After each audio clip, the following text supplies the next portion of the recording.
২০০০ সালে নাইট ক্লাবের ঝলমলে আলো আর রাত জাগা বিট ছেড়ে ফ্রেডরিক ও গেরিট ব্রাউন তৈরি করলেন এক আশ্চর্য জগৎ, যেখানে ক্ষুদ্র ট্রেন চলে পর্বত, শহর আর সমুদ্রের উপর দিয়ে।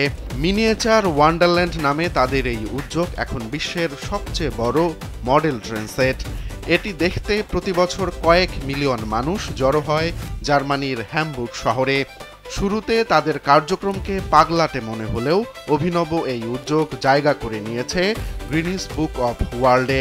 বর্তমানে এটি শুধু জার্মানিতে নয়, বরং পুরো বিশ্বের পর্যটকদের কাছে বড় এক আকর্ষণে পরিণত হয়েছে। সম্প্রতি বিশ্ববিখ্যাত গায়িকা অ্যাডেল এবং কিংবদন্তি সঙ্গীত শিল্পী স্যার রড স্টুয়ার্টের মতো তারকারাও তার মিনিয়েচার ওয়ান্ডারল্যান্ড পরিদর্শন করেছেন।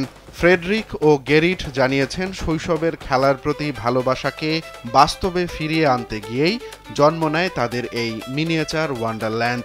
এখানে আছে ১,০০০-এরও বেশি ট্রেন, কয়েক লাখ ছোট আকৃতির মানুষ, বিমানবন্দর, বিয়ের দৃশ্য আর আল্পস পর্বতের ছোট ছোট গ্রাম। আলোয় আলোকিত জাদুকরী এই শহরের প্রতিটি কোণায় যেন লুকিয়ে আছে এক একটি না বলা গল্প।